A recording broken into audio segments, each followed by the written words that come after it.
What's up, homie? ကျွန်တော်ကတော့ Wire ပါဒီဘက် channel မှာတော့မတွေ့ရတာကြပြီအားလုံးစောင့်နေကြတဲ့ chapter 1194ကတော့ထွက်ရှိလို့လာခဲ့ပါပြီမနေ့ကပဲဒီ channel လေးကရွှေရှာဘက်ကနေပြီးတော့ strike တွေပြန်ပြီးပေးလိုက်လို့လုပ်လို့ရတာဖြစ်ပါတယ်ဒါပေမဲ့ထပ်မိဖို့ကတော့တေးကြတယ်ဒါကြောင့်ဒီ video လေးရဲ့ public ထားပြီးတော့တရက်လောက်တော့ private ပြန်ထားအောင်ပါပြီးမှပြန်ဖွင့်ပေးပါမယ်ဒါကြောင့်မလို့ဒါလေးကိုနားလည်ပေးဖို့အတွက်လည်းမျှော်လင့်ပါတယ် chapter cover ကတော့ chance ကကောက်ရုပ်အုပ်ထုပ်ကိုစောင်းထားပြီးမနက်စာအတွက်အသားကင်စင်လေးပေါ်မှာငါးကင်နေပါရီပါစက်မှာလည်းငါးလက်ကောင်ကိုကိုက်ထားပါသေးရဲ့ရှမ်းစစ်လက်နက်ဖက်ကိုလည်းမြင်ရတယ်ဘေးမှာလည်းကြောင်လေးတွေကဝိုင်းအောင်နေကြပါရီအနောက်ဘက်က white mail တွေကိုကြည့်ရတော့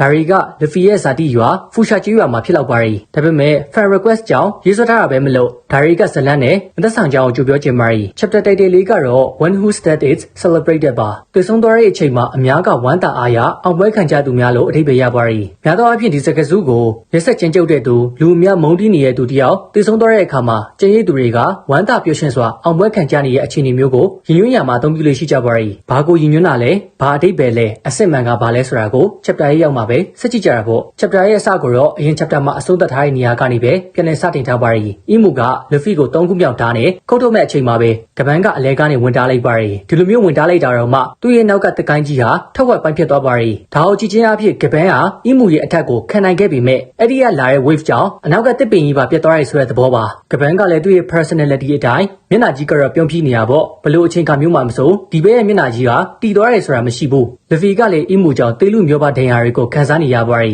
ကြည့်ရတာတော့နှကောင်တာ clash ဖြစ်ပြီးတော့အဝေးကိုလွတ်ထွက်သွားတဲ့ပုံပဲဒီနေရာမှာအီမူရဲ့ ace ကမီးတွေထွက်နေရကိုတွေ့ရမှာပါအီမူခေါ်လိုက်တဲ့ wave ကဘလောက်တောင်ကျန်လဲဆိုရင်တပ်ပင်ရထက်ဝက်ပိုင်းဖြစ်သွားတာမဟုတ်ဘဲနဲ့လေးပိုင်းတောင်မှပိုင်းဖြစ်သွားတာပါဘေးနားကတပ်ပင်တွေကလည်းဘာအရွက်မှမရှိတော့သလို6ကတ်ကုန်ပါပြီအီမူရဲ့ရှင်းထီယန်ကတရုတ် mythology ရဲ့ကလူတစ်ယောက်ကိုကိုးကားထားရဆိုတာကိုကျွန်တော်အရင် chapter မှာပြောခဲ့ရမလား Chinese mythology ရဲ့ကရှင်းထီယန်ဟာမီးကိုမတုံးနိုင်ပါဘူးသူ့ရဲ့အဓိကဆွမ်းအားကသူ့ရဲ့လက်နက်နဲ့ခွန်အားပါပစိန်ခီနဲ့ဒိုင်လောဂန်ကိုကန်ဆောင်ထားပြီးတက်ခိုက်တဲ့စစ်တီတော်တူပါဒါကြောင့်သူကမီးလိုမျိုးမှော်စွမ်းနေထက်အလွန်တန်မာတဲ့ရုပ်ပိုင်းဆိုင်ရာခွန်အားကိုသာအဓိကအားပြုပါရီ Yellow Empire ဟွမ်အေဂရစ်နဲ့တိုက်ခိုက်ရင်ခေါင်းပြက်ခံခဲ့ရပေမဲ့သူ့ရဲ့ရင်သားကိုမျက်လုံးအဖြစ်ချက်ကိုပါဆက်အဖြစ်ပြောင်းပြီးဆက်လက်တိုက်ခိုက်ခဲ့တဲ့ခေါင်းမာရီဘလူးကြီးအဖြစ်လူသိများပါရီရှင်းတီယန်ကိုရိုင်ကမီးမသုံးနိုင်ပေမဲ့သူဟာမီးကိုအစွဲပြုထားတဲ့ Flame Empire ရန်တီရဲ့လက်အောက်ခံစစ်တီတော်ကြီးတအုပ်ဖြစ်ခဲ့ပူပါရီဒါကြောင့်သူ့ကိုမီးနဲ့ဆက်ဆက်ပြီးတော့အထင်မှားတာမျိုးလည်းဖြစ်ကောင်းဖြစ်နိုင်တယ်ဒါပေမဲ့အိုဒါကဒီနေရာမှာရှင်းတီယန်ဆိုတဲ့ပစိန်ကို special ability အနေနဲ့မီးပေးထားတာမလို့တေချာဖို့ဒါ Flame Empire ကိုကိုးကားထားတာဖြစ်လိမ့်မယ်ဒါကတော့ကျွန်တော်ရဲ့ theory တက်ပါပဲတစ်ပင်ကြီးနဲ့အတူဓာတ်နဲ့ဆက်ကန်ခဲ့ရတဲ့ Luffy ကလည်းပါသွားခဲ့တာပေါ့ကပန်းကလည်းဘာမှစဉ်းစားတွေးတောမနေတော့ဘဲနဲ့သူ့ရဲ့ပစိန်တစ်ခုကိုလှည့်ကအီမူကိုတိုက်ခိုက်ဖို့အတွက်ပြင်ဆင်လိုက်ပါရီ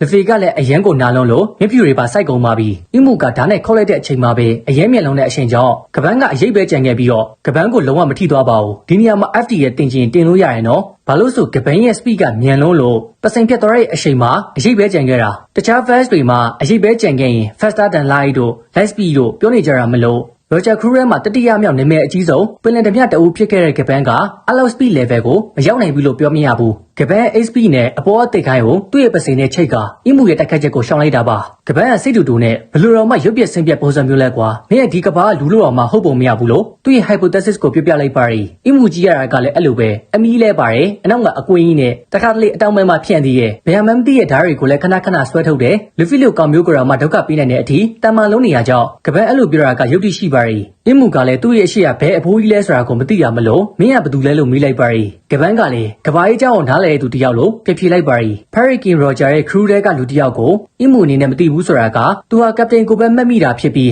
နောက်က crewmate တွေကိုဂယူးတောင်မှမဆိုင်ခဲလို့နေပါလိမ့်မယ်ဒီလိုနဲ့အီမူ vs ကပန်းပတဲကနည်းနည်းလေးတော့အေးသွားတယ်ဘာလို့အေးသွားရလဲဆိုတော့ကပန်းကအီမူကိုဆက်မတိုက်ပဲလူဖီလင်းထွက်သွားတဲ့နေရာဘက်ကိုပြင်းလဲသွားလို့ပါပြီးတော့လူဖီကိုခေါ်လိုက်ပြီးထာဆန်းကော်ရုပ်အုပ်ထုပ်အသုံးမကျတဲ့ကောင်ဒင်ယာရထားတဲ့အဖိုးကြီးတယောက်ကမင်းကိုလာကြရတယ်လို့မင်းမရှိတတ်ဘူးလားလို့တန်ငန်းစာတွေပေးနေပါရီလူဖီကတော့ဓာတ်တင်ရကြောင်းအရန်ကိုနာနေပြီးဒီဖိုးကြီးဘာတွေပြောနေရလဲဆိုတာကိုဂီယူမဆိုင်နိုင်ဖြစ်နေပါရီပင်လယ် A grade တယောက်ဖြစ်လာပြီးရဲ့နောက်ပိုင်း Future Hurricane မှာလို့လူအများထင်ကြီးပေးခံခဲ့ရတယ်သူ့ဘောအများကြီးမိကိုခဲ့ရတယ်မျောလင်းချက်တွေအများကြီးပေးခံခဲ့ရတယ်ဒီလိုလူတယောက်ကိုအဖိုးကြီးတယောက်ကကယ်ပေးနေရတော့လဖီပေါ်ထားတဲ့ယုံကြည်မှုတွေပျောက်ဆုံးပြီးဒီလိုမျိုးလာဆုနေရပါလဖီကိုလည်းဒါဆိုရင်မင်းကအဖြူအောင်တောက်တောက်ပုံစံမျိုးနဲ့ A grade တစ်ပါးဖြစ်လာတာပေါ့ဘာမှမဟုတ်ဘူးကွာဘုံဝင်မြင့်မနေနဲ့လို့ online ပါရီ အမှန်တကယ်ဆိုရင်ကပန်းကအဲ့လိုမျိုးပြောတဲ့နဲ့ Gear 5ကိုရပြီးတဲ့က Luffy ကဘာ serious မှမထားတော့ဘဲနဲ့သူ့ရဲ့ Tone Force style ရီပဲရည်နေတော့တာ serious battery မှာလည်းရီပဲရည်နေပြီးတစ်ချိန်လုံးရည်နေတာ I mean တငယ်ချင်းတွေဒုက္ခရောက်နေတဲ့အချိန်မှာတော့မှ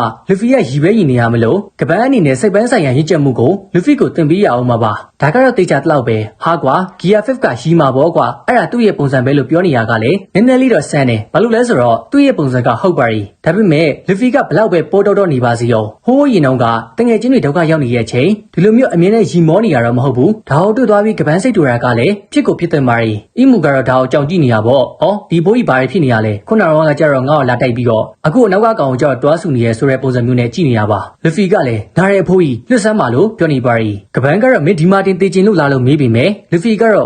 ့ငါမသိဘူးကွာငါ့ကိုလွတ်ပြီးလို့ပြောနေပါရီဇလန်ထဲမှာ Luffy ဒီလောက်ထိတေးလူမျိုးပါဖြစ်တယ်ဆိုတာကရှားရဲအရှိဘက်မှာ crocodile တို့ဘာလို့ရှိခဲ့ပြီးမဲ့ဒီလောက်ထိအချိန်ကြာကြီးတော့မှောက်မနေဘူး Luffy ပေါ်ကပန်းရဲ့စိတ်ပြတ်မှုတွေကလည်းပို့တိုးလာပြီးတိလိုက်တာမှကောင်းအောင်ပဲစိတ်ပြတ်ဖို့ကောင်းလိုက်တာမင်းအခုတည်သွားမယ်ဆိုရင်ဘာဖြစ်မလဲဆိုတာကိုသိရလားလို့မျက်နှာကိုစစ်စစ်ကြည့်ပြီးတော့မေးလိုက်ပါရီ Luffy ကလည်းသူ့ရဲ့တငယ်ချင်းတွေကိုသူကာကွယ်ဖို့အတွက်တာဝန်ရှိသေးရမလို့တိမ်မမဟုတ်ဘူးလို့ပြန်ဖြေပါရီကပန်းကလည်းဟုတ်တယ်ဒါဆိုရင်မင်းဘွဲ့သားတွေကရောဘာတွေဖြစ်သွားမှာလဲ Luffy ကလည်းသူတို့အနေနဲ့ရှိလာလိမ့်မယ်မှန်တယ်အဲ့ဒါကိုမှတ်ထားဒီပင်လယ်မှာမင်းတက်လန်းလာရတဲ့အမြမင်းကိုပြစ်မှတ်ထားတဲ့ရင်သူတွေကပူလို့တော့မှများလာအောင်ပါပင်လယ်ဓမြဘရင်ဆိုတဲ့ဘွဲကကိုယ့်ရဲ့သေဆုံးခြင်းကိုပါကဘာကအောင်ပွဲခံဂုံပြူရလောက်အောင်ကိုမှကြည်ကျက်ခဏတဲ့သူတွေအတွက်တီးတဲ့ဘွဲတစ်ခုပဲဆိုတော့လူတိုင်းကအဲ့ဒီရာဇပလင်ကိုချောင်းမြုံနေကြတာပဲလို့ပြောလိုက်ပါရီကပန်းပြောတာကလည်းတကယ်ဟုတ်မှန်တယ်ဂိုဒီရောဂျာသေဆုံးသွားတော့ကလည်းတကဘာလုံးကဟိုးလေးတွေကြော်ဖြစ်ခဲ့ပြီးတော့ဘုံတိုင်းပင်လယ်ဓမြရွှေခေကြီးကိုရောက်ခဲ့တာအဲ့ဒါဂိုဒီရောဂျာရဲ့ဘွဲတစ်ခုဖြစ်တဲ့ Hurricane ဆိုတဲ့ဘွဲကိုလူတိုင်းကယူကျင်ကြလို့ပဲတိုင်းပြည်တစ်ပြည်မှာဘရင်ရဲ့အာဏာကိုရဖို့ဆိုရင်အဲ့ဒီဘရင်တေမှအဲ့ဒီဘရင်ရဲ့နေရာကိုအစားထိုးနန်းတက်မဲ့သူကရှိလာလိမ့်မယ်ဒါကြောင့်လူတိုင်းချောင်းမြောင်းနေတဲ့ရာဇပလင်မှာတွတ်ထိုင်ခြင်းနဲ့ဆိုရင်မင်းကိုယ်တိုင်ကပြုပြင်မှုအများကြီးလူသေးရဲ့ဆိုတဲ့အကြောင်းကိုကပန်းကပြောပြနေရပါ chapter 1ဖြစ်တဲ့ One Wish That Is Celebrated ဆိုတာကကပန်းရဲ့စကားကိုရည်ညွှန်းတာပါကပန်းကလည်းပင်လယ်ဓမြဘရင်ဖြစ်လာဖို့ဆိုတာအေးစေးအပန်းပြေလမ်းလျှောက်ရတယ်လို့မျိုးပဲလို့မင်းရင်ထဲမှာနည်းနည်းလေးတော့ထင်နေသေးရင်တော့အခုချက်ချင်းအိမ်ပြန်လိုက်တော့မင်းကဒီနေရာနဲ့မထိုက်တန်သေးဘူးဆိုရင်ပေါ့ဆိုပြီးတော့ Luffy ကိုအဝေးကိုပြစ်လိုက်ပါရီ Luffy ကပင်လယ်ဓမြဘရင်ဖြစ်လာပြီးပဲထားပါတော့သူသိရင်လူတိုင်းကဝမ်းသာအားရဂုဏ်ပြုမယ်ထင်လားကျွန်တော်ကတော့မထင်ဘူး Luffy ကတော့ဘာမှမပြောနိုင်တော့ဘူးနားရဲပဲထိုင်အော်နေပါရီဆောက်အဖိုးကြီးဗဇက်ကနေစကားတွေစတိုက်ပြောနေရပဲငါသူ့ကိုပြမယ်ဆိုပြီးတော့ကျိန်းလိုက်ပါရီကပန်းကသူ့ရဲ့ Praying Mantis X နဲ့ Praying Mantis Plan လို့ခေါ်တဲ့ technique ကိုသုံးပြီးတော့ပစိန်ုံလက်က အီမူကိုတက်ခိုက်ပါရီအီမူကလည်းသူ့ရဲ့လက်နဲ့ပြန်ကာလိုက်ပြီးမဲ့ကပန်းရဲ့တက်ခိုက်ချက်ကအရန်ကိုပြင်းလုံးတာမလို့သူကပါနောက်ကိုယူသွားပါရီ Praying Mantis ဆိုတာကတော့ဓာတ်ကုတ်ကောင်ပြောရမလို့ကပန်းရဲ့နောက်မှာလည်းဓာတ်ကုတ်ကောင်ရှိနေရကြောင်းဒီ technique ကိုသူသုံးတာကတော့တေချာပါရီဒါပေမဲ့ဒီနောက်ကအကောင်ကြီးကတကယ်ထွက်လာတာမဟုတ်ဘူးနော်တခြား character တွေကလည်းဒီလိုမျိုးပုံစံတွေလုပ်ခဲ့ဘူးတယ်အရေးလိုမျိုးပုံစံမျိုးပဲပြီးတော့ဒီ technique မှာ symbolism တစ်ခုကိုလည်းကိုးကားထားသေးရဲ့ဘာလို့အဲ့လိုမျိုးပြောနေတာလဲဆိုရင်အောက်မှာရေးထားတဲ့ reference to a parable in Junchi about playing a mantis attempting to stop an empire carriage ဧကရိရဲ့ယထာလောင်းကိုတားဆီးဖို့ကြိုးစားခဲ့တဲ့ဗဇင်းရီခွဲအကြောင်း Junchi ရဲ့ပုံမြင်ကိုကိုးကားထားရလို့ရေးထားလို့ပါဆိုတော့ Torono Ono Praying Mantis X ကဒီပုံမြင်နေရပြီးတော့ကိုးကားထားတာပေါ့ကျွန်တော်အနေနဲ့ဒီပုံမြင်ကိုသိပြီးတော့မသိတာမလို့မှားကောင်းလဲမှားနိုင်တယ်ဆိုတော့ဆက်ပြောရင်မှားမှာဆိုလို့လိုအပ်တဲ့လောက်ပြောပြီးတော့ဇလန်းကိုဆက်သွားပါမယ်အီမူကတော်တော်လေးကိုမှလန့်သွားပြီးဒါကရေးစရာဟာတလားလို့ပြီးလိုက်ပါရီကပန်းကတော့မင်းတို့တက်ချင်တာမဟုတ်ဘူးလားအီမူကလည်းအမှန်ပဲလို့ပြောလိုက်ပါရီအရှိမကပတိန်ကမောက်နေတယ်လို့အနောက်မှာတော့သူချလိုက်ကိုတားလိုက်နဲ့အတန်နဲ့ဘောင်းစုံမြည်နေပါရီကပန်းကသူ့ကိုမြင်တော့တယောက်ယောက်ကိုသတိရသွားတယ်မလားလို့အီမူကိုမေးလိုက်ပါရီကပန်းရဲ့ပါဇက်ကနေလေဂျွန်ပွိုင်းလို့ပြောတာမလို့ဂျွန်ပွိုင်းနဲ့လူဖီကတော်တော်လေးကိုမှဆင်တူတာကိုနားလည်ရပါမယ်ထုံးစံတိုင်းပဲအီမူကသူ့ရဲ့နောက်ကနေနောက်ထပ်ဓာတ်တစ်ချောင်းကိုဆွဲထုတ်လိုက်ပြီးအဲ့ဒီဓာတ်နာမည်ကတော့ဟိုနေပါမီထိုရှိရိုပါဟိုနေပါမီထိုရှိရိုဆိုတာကဂျပန်သမိုင်းမှာအလွန်ထက်မြက်ပြီးကြော်ကြားလာတဲ့ရှေးအောင်ဓာတ်လက်ဖြစ်ပြီးတော့လက်ရှိမှာဂျပန်နိုင်ငံရဲ့အမျိုးသားရတနာ National Treasure အဖြစ်သတ်မှတ်ထားခြင်းကိုခံခဲ့ရတဲ့ဓာတ်ပါဟိုနေပါမီကအယိုးကိုကိုက်ခဲဖျက်တောက်တဲ့သူလို့အဓိပ္ပာယ်ရပါရီရှေးအောင်ဒဏ္ဍာရီအရာအဲ့ဒီဓာတ်ရန်သူကိုကြီးစေရုံထိအောင်နဲ့တင်အသားကိုကြော်ပြီးတော့အယိုးထိအလွယ်တကူဖျက်တောက်သွားနိုင်အောင်ကိုမှထက်မြက်လုံးနဲ့အယိုးစားထားအဖြစ်အမိတွင်ခဲ့ရပါဂျပန်သမိုင်းရဲ့အတော်ဆုံးနဲ့နာမည်အကြီးဆုံးတပန်းဆရာကြီး3ဦး Victory of Japanese Swordsmith ထဲကတဦးကသုံးလုံးခဲ့တယ်လို့ရေးထားပါရီအပြင်လက်တွေ့သမိုင်းမှာဒီဓာတ်ကနာမည်ကျော်ပဲဆရာကြီးအဝါဇာကူချီယူရှိမီစုကဖန်တီးထားတဲ့တကက်ဓာတ်အစစ်တလက်ပဲဖြစ်ပါရီအဲ့တော့ဒီဓာတ်ရဲ့ special ability ကအယိုးတွေကိုပါဖျက်တောက်ပြီးအရန်ကိုထက်မြက်လုံးနဲ့အစွမ်းကိုရမယ်ပေါ့ကြည့်ရတော့ဓာတ်ပတ်လေးမှာငွေလိုမျိုးအရေးတွေဝင်းရင်ထားပါရီအင်းမူကလည်းမင်းကဘာတူလဲမင်းကမူအကြောင်းဘာသိလို့လဲလုံမီကကပန်းကိုခေါ်လိုက်ပါရီအရှိမရုံကတော့ရှင်းထီဟန်ကိုအေးစေးလေးတားနိုင်ခဲ့ပြီမဲ့ဟိုနေပါမီထိုရှိရိုကိုကြတော့ကပန်းအနေနဲ့အသက်တက်နေတားနေရတာပါက ကပန်းပြပုံရဂျွန်ပွန်ရဲ့ကိုပိုင်စကားတွေစီကနေပြီးတော့ငါလိလာသိရှိခဲ့တာဒါပေမဲ့အထင်တော့မလွဲလိုက်နဲ့ငါတခါမှမမြင်ဘူးမစုံဘူးတဲ့အတိတ်ကလူတစ်ယောက်ရဲ့အနောက်ကိုလိုက်ဖို့အတွက်စိတ်ကူးမရှိဘူးငါရဲ့ကပတိန်ရဲ့အိမ်မက်ကိုပြီးဆုံးအောင်ထိပဲငါစောင့်ကြည့်နေတာလို့ပြောလိုက်ပါရီတိကျတဲ့အတိုင်းကပန်းက left ကိုရောက်ခဲ့ပြီးတော့ကဘာကြီးအကြောင်းကိုသိရှိခဲ့တယ်ဒါပေမဲ့ဂျွန်ပွန်ရဲ့နောက်ကိုလိုက်မဲ့အစားသူ့ရဲ့ကပတိန်မပြီးပြောက်ခဲ့တဲ့အိမ်မက်တွေကိုဆက်ပြီးတော့အကောင့်ထဲပေါ်ပေးခြင်းလို့အခုလိုမျိုးကောက်ွယ်ပေးနေရတဲ့ဆိုတဲ့အကြောင်းကိုရှင်းပြလိုက်တာပါအီမူကတော့ကပတိန်ဟုတ်လားဘယ်ကပတိန်လဲလို့မေးလိုက်ပါရီလီဗီကလည်းလဲနေရင်ကနေပြီးတော့အဖိုးကြီးဆုံးငါ့အထင်သေးနေရပြီမြင်မြင်တက်တာဆန်းပါခဏလေးဖ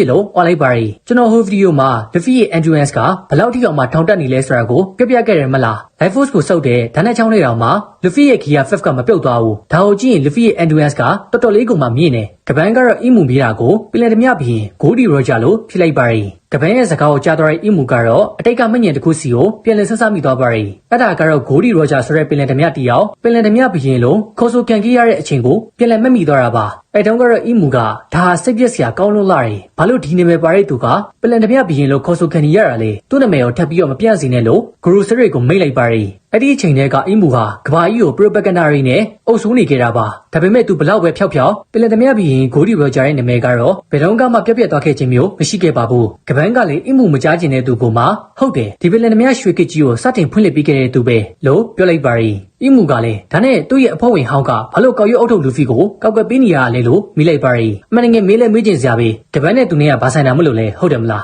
ကပန်းကတော့ပြင်ဖြေရှာရီဘာလို့လဲဆိုတော့မင်းတို့ကသူ့ကိုအသေးတန်တက်ပြစ်ဖို့ကြိုးစားနေလို့လေအဲ့ဒီ reason ကအထင်ရှားဆုံးဖြစ်မနေဘူးလားလို့အဖြေပေးလိုက်ပါရီဒီလိုနဲ့ကပန်းကသူ့ရဲ့တိတ်ကမှတ်ညံတစ်ခုစီကိုပြန်လဲစဉ်းစားမိလိုက်ပါရီကျွန်တော်အရှင်းမပြောခဲ့တယ်လို့ပဲဂိုဒီရောဂျာကတော်တော်လေးကိုမှဆုံးလွန်သွားခဲ့တာပါအဲ့ဒါကြောင့်သူတို့ကိုကြော်လွန်မဲ့ဝေဖွားနိုင်တဲ့သူကတစ်ချိန်ချိန်မှာတော့ရှိလာလိမ့်မယ်လို့ပြောခဲ့ဘူးတယ်ပြီးတော့သူကသူတို့အမြဲတမ်းစောင့်မျှော်နေခဲ့တဲ့လူတစ်ယောက်ပဲဆိုတာကိုပြလိုက်ပါရီအဲ့လိုလူကမှသူရဲတစ်ခုအနေနဲ့ government ဘက်ကနေစောင့်ကြည့်တက်ပြတ်ချင်နေရမလို့အခုလိုကောက်ွယ်ပေးနေရတာပါဆိုလူဖီကသူတို့အားလုံးစောင့်မျှော်နေခဲ့တဲ့လူတစ်ယောက်ပဲဆိုတာကို confirm လိုက်ပါပြီအတိတ်ကမှတ်ညံတစ်ခုစီမှာတော့ Rayleigh, Crocus, Shanks, Oden, Wabier တို့ကိုတွေ့ရပါရီအခုလောဆိုတော့လူဖီရဲ့ Hex ကထောင်တက်နေခဲ့ပြီးမဲ့ Stamina, Feet တွေဘာညာတွေကတိတ်ပြီးတော့မမြင့်သေးရမလို့ Oden တို့ Wabier တို့တက်ဆိုင်ရင်ဒီကောင်လေးကိုကြော်တတ်ဖို့ကအရင်ကိုဝေးသေးရဲ့အဓိကအားဖြင့်ဒီထဲမှာကြော်တတ်နိုင်တဲ့သူဆိုတာအသေးချာပြောနိုင်တဲ့သူဆိုလို့ Crocus တယောက်ပဲရှိအောင်မှာပါကပန်းကဒီလိုစကားတွေပြောစိတ်တူရှုပ်ထွေးနေရဲ့အချိန်အီမူကတော့လဖီရဲ့ခန္ဓာကိုယ်ပေါ်မှာအိုမန်အမက်ကိုထားပြီးသူ့ရဲ့စတက်ကမာနဲ့ထိုးဖို့ကြံနေပါရီ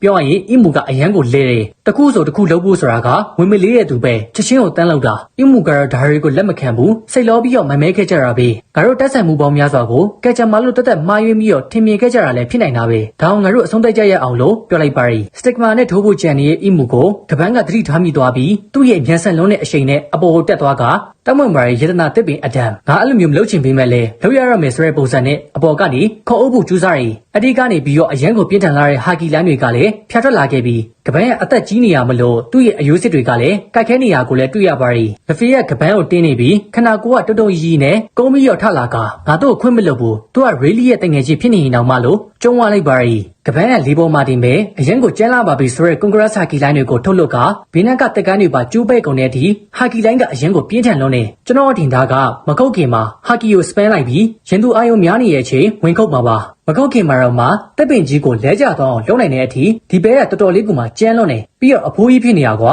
prime time တော့မဟုတ်သေးဘူး prime time မှာဆိုရင်ဘယ်လောက်တောင်မှကြံအောင်မလဲစဉ်းစားတာကြည့်ရောဒါအောင်မြင်တော့အီမူကအထင်မသေးတော့ပဲမင်းရဲ့အသက်ကြီးနေပြီဆိုပေမဲ့လေပလင်တမဘရင်ရဲ့အဖွဲ့ဝင်ဖြစ်နေတုံးပဲလို့ပြောလိုက်ပါရီကပန်းရဲ့ technique ကတော့ 8000/Grim Throne ပါအောက်က အီမူကလည်းဟိုနဲ့ဘာမီနဲ့ကာနေရပါရီအီမူကအဲ့ဒီ slash တွေကိုသူ့ရဲ့ရှင်းထီယန်နဲ့ဟိုနဲ့ဘာမီကိုတုံးပြီးတော့ Omen wave တကူကိုထုတ်လိုက်ကသူ့ကိုလာထိမဲ့ slash တွေကိုဖျက်ချလိုက်တာပါဒါပေမဲ့ဘလောက်ထိပဲဖျက်ကြပါစေရောအဖိုးကြီးရဲ့တက်ခတ်ချက်တွေကိုအီမူကအလူးလက်ခံလိုက်ရတာကတော့သိတာတယ်ဒီလိုနဲ့ကပန်းရဲ့ slash တွေကြောင့်အောက်ကိုပြုတ်ကျသွားတဲ့တက်ခိုင်းတွေကတော့အနက်ဝါစီကိုရောက်သွားခဲ့ပါပြီသိရတဲ့အတိုင်း airbuff ကတာမတ်ကျွန်းတွေထက်အစပေါင်းများစွာပူကြီးလွန်းလာတယ်တောင်တွေဆိုတာကလည်းပြောမနေနဲ့ဒီတော့ lash mountain လောက်ရှိရဲ့တက်ခိုင်းတွေကိုဖျက်ချနိုင်တဲ့ကပန်းရဲ့ feet ကတော့တော်တော်လေးကိုမှကြီးမားလွန်းလာပါပြီတစ်ဖက်ကလူကီကလည်းစစ်ကူးသားမှုကိုခံနေရတာပါအပေါ်ကနာမီနဲ့ဦးဆပ်တို့ကတော့အဲ့ဒါဘာကြီးလဲဘာလူဖီလောက်လိုက်တာလားလုံးမင်းနေကြပါရီဦးဆပ်ကတော့ဟုတ်ဘူးအဲ့ဒါတခြားသူတယောက်ပဲလုံးဝတတ်မာရီလုံးဝကိုတစ်ဖက်သက်ကိုမှတတ်မာလုံးတယ်လို့ glaze နေပါရီဒါကဦးဆပ်နေနဲ့သူ့ရဲ့ observation haki နဲ့ကြည့်နေတာကတော့တိတာသွားပါပြီ